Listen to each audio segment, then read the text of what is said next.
I just hate you Raka, I will kill you. तुम्हें इसका अंजाम भुगतना होगा, तुम बस देखते जाओ। कहते हुए याना गुस्से से वहां से जाने को हुई, लेकिन तभी राका ने अचानक ही उसके हाथ को पकड़कर उसके बाजू को लगभग दबाते हुए गुस्से से कहा, कहाँ जा रही हो?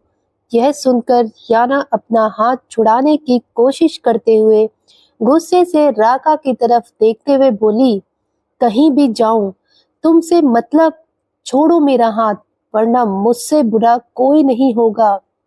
याना की बातों को सुनकर राका गुस्से से उसके हाथ को उसकी कमर से लगाते हुए उसके चेहरे की तरफ देखते हुए अपने एक एक शब्द चबाकर बोला, कहा ना, तुम मुझसे दूर नहीं जा सकती। तुम्हें जो करना है कर लो, और जितना जोर लगाना है लगा लो, क्योंकि उन सब का कोई फायदा नहीं है। लेकिन फिलहाल तुम मेरे साथ चलो, क्योंकि तुम्हारी बकवास बातों के लिए मेरे पास वक्त नहीं है।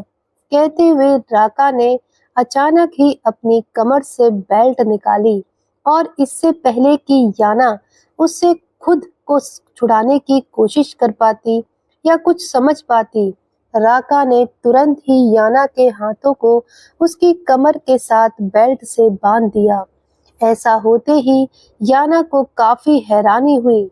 अब वह राका को गाली देते हुए खुद को छुड़ाने की कोशिश कर रही थी, लेकिन तभी राका ने अपने शर्ट के दूसरे बाजू को फाड़कर याना के मुंह पर पट्टी बांधी और गुस्से से चिल्लाते हुए उसे अपने कंधे पर उठाकर बोला, शट अप, बहुत बोलती हो तुम, चुपचाप मेरे साथ चलो। कहते हुए वह याना को अपने कंधे पर उठाए हुए तेज कदमों के साथ उस कॉटेज से बाहर निकला। याना अपने आप को बचाने के लिए हाथ पैर मार रही थी, लेकिन इसका कोई फायदा नहीं था। वह चिल्लाना चाहती थी, लेकिन चिल्ला भी नहीं पा रही थी। राका जैसे मजबूत और मस्कुलर बॉडी वाले इंसान के साथ याना जैसी नाजुक सी लड़की कमजोर पड़ रही थी। इधर दूसरी तरफ क्रिश और आशी की आंखें एक दूसरे की बाहों में खुली। इस वक्त चिड़ियों की मीठी मीठी आवाज उनके कानों में पड़ी। कॉटेज की दीवार पर टूटे हुए कुछ हिस्से से सूरज की रोशनी क्रिश और आशी के चेहरे पर पड़ रही थी, जिसके कारण दोनों ने धीरे धीरे अपनी आंखें खोली। दोनों के बदन पर इस वक्त सिर्फ एक पतला सा ब्लैंकेट था। यह बेड एक सिंगल बेड था। दोनों को सोने में काफी प्रॉब्लम हो रही थी, इसलिए क्रिश ने आशी को अपने ऊपर सीने पर सुला रखा था। आशी भी एक छोटे बच्चे की तरह उसके सीने से चिपक कर उसके ऊपर ही सोई हुई थी, और वह इस वक्त काफी मासूम और प्यारी लग रही थी। रात की थकान उसके चेहरे पर साफ नजर आ रही थी, जिसे देखकर क्रिश के चेहरे पर एक हल्की सी मुस्कान आ गई, और उसने धीरे से आशी के चेहरे पर बिखरे हुए बाल उसके कानों के पीछे करते हुए उसके होठों पर लाइट किस किया, और उसे अपनी बाहों में भरते हुए प्यार से कहा, उठ जाओ फायरफ्लाई, सुबह हो चुकी है, हमें घर के लिए निकलना है। और यह सुनते ही आशी ने धीरे धीरे अपनी आंखें खोली। अपने सामने क्रिश का हैंडसम सा चेहरा देखकर उसके चेहरे पर एक हल्की सी मुस्कान आ गई। उसने धीरे से अपने नन्हे हाथ क्रिश के सीने पर लपेटे हुए उसे हग करते हुए क्रिश के होठों पर लाइट किस करते हुए मुस्कुराकर कहा, गुड मॉर्निंग साइको, हमें कहाँ जाना होगा? कहते हुए आशी काफी मासूम लग रही थी। उसे इस बात का होश ही नहीं था कि वह दोनों इस वक्त किस कंडीशन में है। उसके चेहरे की मासूमियत और चेहरे की लाली को देखकर क्रिश उसे अपनी नीली नजरों से देखते हुए उसे हग बैक करते हुए कहा, तुम भूल गई, हमें घर जाना होगा, चलो घर पर सब हमारा वेट कर रहे होंगे। कहते हुए क्रिश ने धीरे से दोनों के बदन से ब्लैंकेट हटाई और क्रिश की बातों को सुनने के बाद आशी ने जैसे ही अपनी नजर दोनों की कंडीशन पर घुमाई, उसकी आंखें हैरानी से फैल गईं। अब उसे सब कुछ याद आ चुका था। वह अगले ही पल शर्माते हुए और थोड़ा हैरान होते हुए क्रिस से बोली, साइको, यह तुम क्या कर रहे हो? प्लीज ब्लैंकेट मत हटाओ ना, मुझे मेरे कपड़े दो, गंदे साइको। कहते हुए आशी ने धीरे से अपना मुंह फुला लिया और उसकी बातों को सुनकर क्रिश अपनी नीली आंखों से उसे घूरते हुए यूं ही उसे अपनी गोद में लेकर बैठ गया और अब वह उसके एक गाल को अपने हाथों से पिंच करते हुए बोला, शट अप फायरफ्लाई, मेरे सामने इस तरह की हरकत मत करो, मुझे यह बिल्कुल पसंद नहीं। क्या तुम्हें याद नहीं है, हम दोनों हमेशा एक दूसरे के साथ ऐसे ही सोते हैं और एक दूसरे के साथ न जाने कितनी बार करीब हो चुके हैं। उसके बावजूद तुम यह बकवास बात मेरे सामने करती हो। क्या इतना कुछ होने के बावजूद तुम अभी तक मेरे साथ कंफर्टेबल नहीं हो? अगर ऐसा है फायरफ्लाई, तो बताओ, तुम्हें मुझे कंफर्टेबल करना भी बहुत अच्छे से आता है। 4 दिन मेरे साथ एक ही कमरे में बिना कपड़ों के रहोगी तो सारी शर्म छोड़ दोगी। बोलो, ऐसा करूं क्या मैं तुम्हारे साथ? और क्रिश की बातों को सुनकर आशी को काफी घबराहट होने लगी। वह अपने गालों से उसके हाथ को हटाते हुए अपने चेहरे पर मासूमियत लाते हुए बोली, तुम साइको, तुम बहुत बेशर्म हो। तुम्हें ऐसे बिना कपड़ों के घूमना अच्छा लगता है, पर मुझे शर्म आती है। और हस्बैंड वाइफ का होने का मतलब यह थोड़ी ना है कि मैं हर वक्त तुम्हारे सामने बिना कपड़ों के घूमूं। अगर तुम ऐसे ही करोगे ना, तो आज के बाद मैं तुम्हें अपने पास नहीं आने दूंगी, समझे तुम? हटो, मुझे मेरे कपड़े दो। कहते हुए आशी क्रिश की गोद से उठने की कोशिश करने लगी, लेकिन आशी की बातों को सुनकर क्रिश का चेहरा डार्क हो गया। उसके हाथों की मुट्ठियां कस गई। वह अपने दांत पीसने लगा। उसके आसपास का माहौल पूरी तरह ठंडा हो चुका था, जिस बात का एहसास शायद आशी को नहीं था। और अगले ही पल आशी के मुंह से एक जोरदार चीख निकली, आह साइको! इस वक्त दोनों यूं ही बिना कपड़ों के एक दूसरे के सामने थे। आशी जैसे ही उसकी गोद से उठने को हुई, तभी क्रिश गुस्से से अचानक ही उसे खींचकर वापस बेड पर अपने नीचे कर लेता है और अब वह उसके चेहरे को अपने हाथों से दबाते हुए गुस्से से अपनी नीली नजरों से घूर कर देखते हुए अपने एक एक शब्द चबा चबा कर बोला, क्या कहा तुम? मुझे अपने करीब नहीं आने दोगी? क्या तुम्हारे अंदर इतनी पावर, इतनी हिम्मत है फायरफ्लाई, कि तुम मुझे अपने करीब आने से रोक सको? तो ठीक है, रोक कर दिखाओ मुझे। कहते हुए क्रिश ने अचानक ही उसे अपनी आगोश में संभाल लिया और आशी, जो कि इस वक्त उसके नीचे घबराते हुए उसे देख रही थी, उसकी बातों को समझने की कोशिश कर रही थी। इससे पहले कि वह कुछ समझ पाती या कह पाती, अचानक ही उसके मुंह से एक दर्द भरी आह निकली, आह साइको! और इसके साथ ही उसके हाथों के नाखून क्रिश के कंधे पर छप गए। उसकी आंखों से कुछ आंसुओं की बूंद गिर गई। उसके चेहरे पर अब दर्द साफ नजर आने लगा। उसकी सिसकियां अब कमरे में गूंज रही थी। साइको, छोड़ो मुझे, क्या कर रहे हो? मुझे दर्द हो रहा है, मैं थकी हुई हूँ। तुम गंदे साइको, छोड़ो, तुम बहुत बुरे हो। कहते हुए आशी उसके कंधे पर मारने लगी, लेकिन क्रिश, जो इस वक्त अभी गुस्से में था, उसकी बातों को सुनते ही अपनी मोमेंट जारी रखते हुए उसके चेहरे को अपने हाथों में थाम कर बोला, क्यों? तुम तो मुझे रोकने वाली थी ना, तो रोक कर दिखाओ मुझे फायरफ्लाई। एक बात याद रखो फायरफ्लाई, अगर तुम्हारा इरादा मुझसे दूर जाने का है तो यह कभी कामयाब नहीं होगा। इस बात को अपने दिमाग में बिठा लो कि तुम मुझसे दूर जा पाओगी। अब तुम्हें मुझसे मौत भी जुदा नहीं कर पाएगी, समझी तुम? तुम मेरी हो, सिर्फ मेरी। तुम्हें हर पल मेरे पास रहना होगा। मैं हम दोनों के बीच में हवा और कपड़ों की दीवार भी बर्दाश्त नहीं कर सकता। और तुम मुझसे दूर जाने की बात कर रही हो? यह कैसे पॉसिबल है?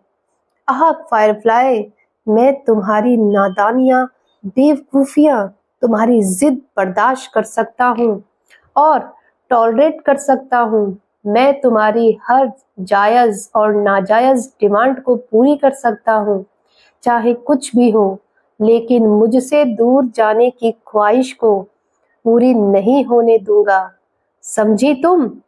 तुमने अभी तक मेरा प्यार देखा है फायरफ्लाई, मेरी सनक नहीं देखी। और बेहतर होगा तुम उसे देखने की कोशिश भी मत करो। मैं तुम्हारे साथ जितना सॉफ्ट हो रहा हूँ मुझे वैसे ही रहने दो।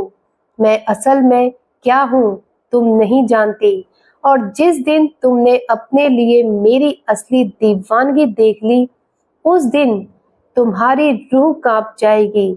दोस्तों, अगर आपको हमारी यह कहानी अच्छी लग रही है तो प्लीज लाइक जरूर करें और एक छोटा सा कमेंट करके हमारा प्यार बनाए रखें। मेरे प्यार तुम्हारे लिए दीवानगी और जुनून की हद को पार कर चुका है, और सिर्फ तुम्हारी खुशी के लिए, तुम्हारे चेहरे की एक मुस्कान के लिए मैं दुनिया की कोई भी कीमत चुकाने के लिए तैयार हूँ। कुछ भी कर सकता हूँ मैं तुम्हारे लिए, लेकिन बात अगर मेरी दीवानगी पर आई तो मैं तुम्हारे लिए तुम्हें भी हर्ट करने से पीछे नहीं हटूंगा। मैं तुम्हारे लिए, तुम्हारा प्यार, तुम्हारा हस्बैंड साइको हूँ। मुझे वही रहने दो। मुझे अपना रियल साइको रूप दिखाने पर मजबूर मत करो, वरना तुम बहुत जल्दी यह महसूस करोगी कि तुम्हारी चाहत में मेरी दीवानगी का साइको रूप तुम्हारा ड्रैगन किंग के फेस से भी ज्यादा डरावना है, जिसमें पागलपन की कोई हद नहीं है। जो पागलपन बेहद है, तुम सोच भी नहीं सकती मैं किस हद तक जा सकता हूँ तुम्हारे लिए। कहते हुए क्रिश की आंखों में पागलपन, जुनून और एक खतरनाक ऑरा नजर आ रहा था, जिसे देखकर आशी को उसके काफी घबराहट हो रही थी। उसकी आंखों में डर साफ नजर आ रहा था। क्रिश का चेहरा पूरी तरह लाल हो चुका था। उसकी नीली आंखें भी लाल होने लगी थी। वह लगातार आशी के अंदर तेजी से मूवमेंट कर रहा था, जिससे आशी को काफी दर्द हो रहा था। आज उसने पहली बार क्रिश के इस रूप को देखा था, क्योंकि क्रिश पूरी तरह उस पर हावी था। आशी ने महसूस किया क्रिश अपने कंट्रोल में नहीं है, क्योंकि बाकी टाइम वह उसके साथ काफी सॉफ्ट और प्यार से पेश आता है, जिस चीज को आशी भी एंजॉय करती है। लेकिन आज क्रिश उसके साथ वाइल्ड हो रहा था, जो बर्दाश्त करना उसके लिए मुश्किल हो रहा था। और तभी आशी उसकी बातों को सुनकर रोते हुए, थोड़ा घबराते हुए बोली, साइको प्लीज शांत हो जाओ, मुझे डर लग रहा है। प्लीज छोड़ो ना साइको, मुझे दर्द हो रहा है। तुम बहुत खतरनाक हो रहे हो, मैं तुम्हें टॉलरेट नहीं कर सकती, छोड़ो ना psycho please. I am sorry, लेकिन रुक जाओ। तुम प्यार करते हो ना मुझे, तुम अपनी फायरफ्लाई को दर्द नहीं दे सकते। देखो, तुम अपनी फायरफ्लाई को रुला रहे हो, प्लीज आराम से करो ना साइको। कहते हुए आशी रोने लगी थी, लेकिन आज क्रिश गुस्से में हाइपर हो चुका था। अब वह अपनी मनमानी करते हुए आशी के बदन पर किस करते हुए बोला, सॉरी फायरफ्लाई, लेकिन मेरा प्यार ही तो है जो मुझे रुकने नहीं दे रहा। तुमने मुझसे दूर जाने की गलती की है फायरफ्लाई, तुम्हें इसकी सजा तो मिलेगी। अब तुम्हें 1 घंटा मुझे ऐसे ही टॉलरेट करना होगा। अब तुम भी मेरा साथ दो, वरना आज पूरा दिन तुम ऐसे ही मौन करती रहोगी और तुम्हारी यह सॉफ्ट बॉडी आज मैं पूरी तरह खा जाऊंगा। दोस्तों, आपको क्रिश और आशी का प्यार कैसा लग रहा है? आप प्लीज एक कमेंट करके हमें जरूर बताइएगा। कहते हुए क्रिश ने अचानक ही अपनी पोजीशन चेंज कर ली और इस दौरान वह अभी तक उसके अंदर ही था और क्रिश की अचानक इस बात को सुनकर आशी काफी घबरा गई। उसे अपनी बॉडी में दर्द भी हो रहा था और क्रिश की बातों को सुनकर डर भी लग रहा था और इससे पहले कि वह कुछ सोच पाती, क्रिश उसे उसकी कमर से होल्ड करते हुए अपनी नीली नजरों से घूर कर देखते हुए अपनी कोल्ड वॉइस में कमांड देते हुए बोला, अगर जल्दी घर जाना चाहती हो तो मुझे प्यार करो। और क्रिश की कमांड को सुनकर आशी की आंखें हैरानी से बड़ी हो गई।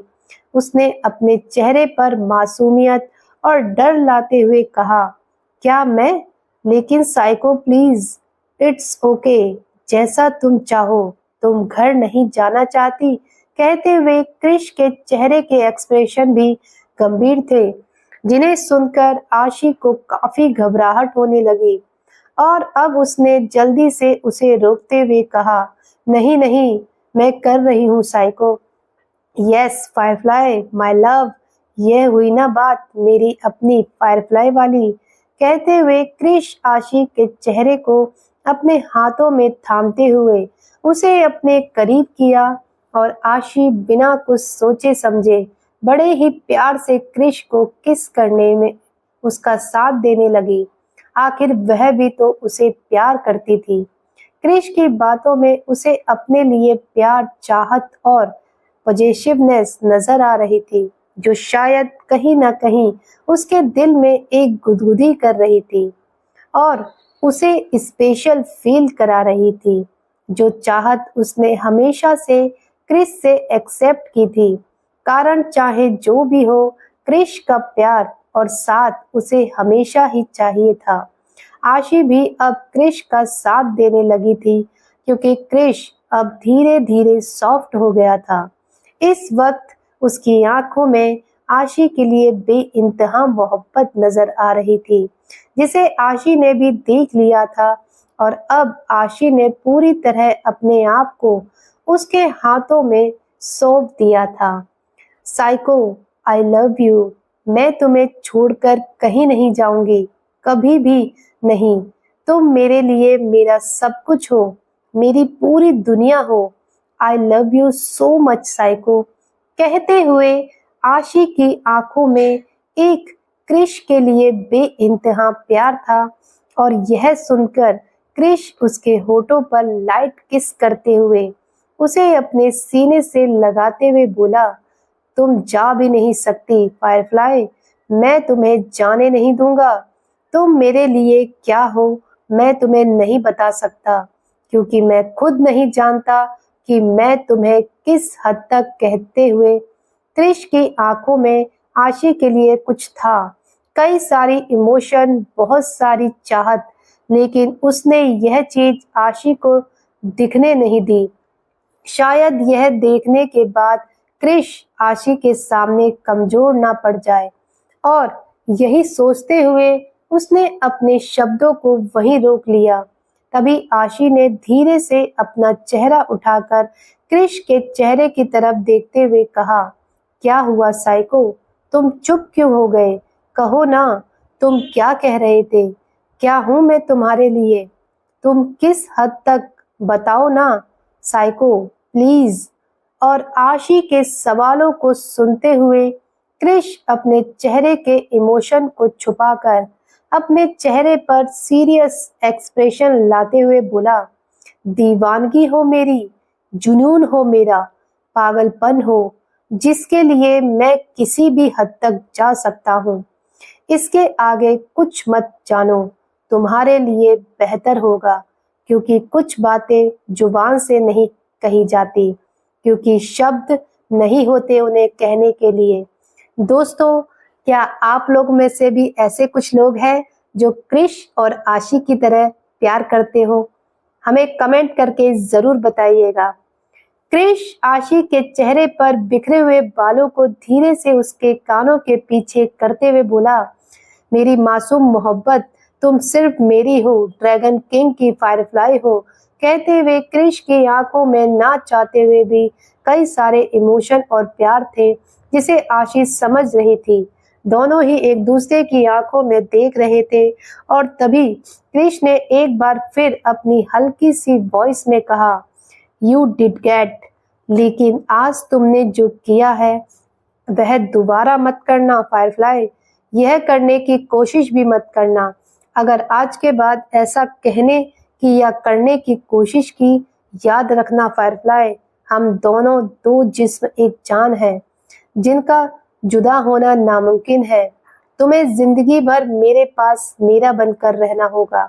हमारे बीच कोई दूसरा नहीं आ सकता। यह बात अपने दिमाग में बैठा लो। हमारे बीच जो भी आने की कोशिश करेगा उसे खत्म होना होगा। मैं उसे खत्म कर दूंगा।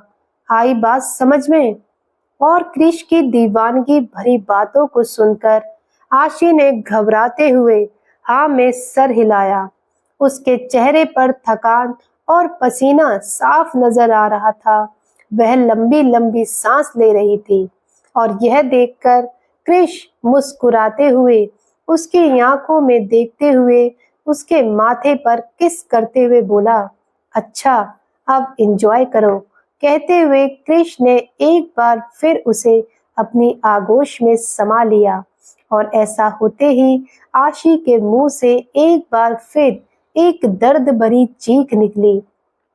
अब दोपहर के लगभग 2 बजे आशी और क्रिश अब तक एक दूसरे की बाहों में आराम कर रहे थे। आशी इतना थक चुकी थी कि क्रिश से फ्री होते ही वह गहरी नींद में सो चुकी थी और इसलिए क्रिश ने भी उसे परेशान नहीं किया। लेकिन अब धीरे धीरे शाम होने को आई थी। उन लोगों ने पिछले 24 घंटों में कुछ नहीं खाया था, क्योंकि आशी नॉनवेज नहीं खाती थी। इसलिए क्रिश शिकार के लिए भी नहीं गया था और उसे भूखा छोड़कर वह खुद भी नहीं खा सकता था। क्रिश ने धीरे से आशी के चेहरे की तरफ देखा तो उसे उस पर और भी ज्यादा प्यार आने लगा। मेरी फायरफ्लाई कहते हुए क्रिश बड़े प्यार से उसके चेहरे की तरफ देखने लगा। आशी की हालत इस वक्त देखने लायक थी। उसके अंदर हिलने की भी ताकत नहीं थी। उसका गोरा चेहरा पूरी तरह लाल हो गया था। आंखों के नीचे आंसुओं के निशान हो गए थे, लेकिन वह इस कंडीशन में भी दिखने में बहुत क्यूट लग रही थी, जिसे देखते हुए क्रिश के चेहरे के सख्त एक्सप्रेशन थोड़े सॉफ्ट हो गए थे। वह बड़े ही प्यार से आशी के माथे पर किस करते हुए अपनी जगह से उठा और उसने बड़े ही आराम से उसे उसके कपड़े पहना दिए। क्रिश ने अपने भी कपड़े पहने और आशी को बिना जगाए बड़े ही प्यार से एक मासूम शीशे की गुड़िया की तरह अपनी गोद में उठाकर कॉटेज के बाहर अपने कदम बढ़ा दिए। बाहर दोनों की मोटरसाइकिल पहले से ही लगी हुई थी। क्रिश ने आशी को पहले की तरह अपने सामने बिठाया। अब आशी के हाथ क्रिश की कमर में लिपटे हुए थे। उसका सर क्रिश के सीने पर रखा हुआ था।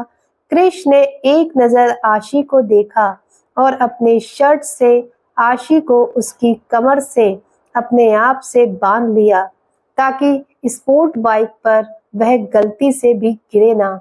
इसके साथ ही उसने एक नजर फिर आशी को देखा और उसके माथे पर किस करते हुए बाइक को स्टार्ट कर दिया। अब अगले ही पल उनकी बाइक हवा से बातें करते हुए तेज स्पीड के साथ वहां से निकल गई। इधर दूसरी तरफ राका और याना भी फार्म हाउस पहुंच चुके थे।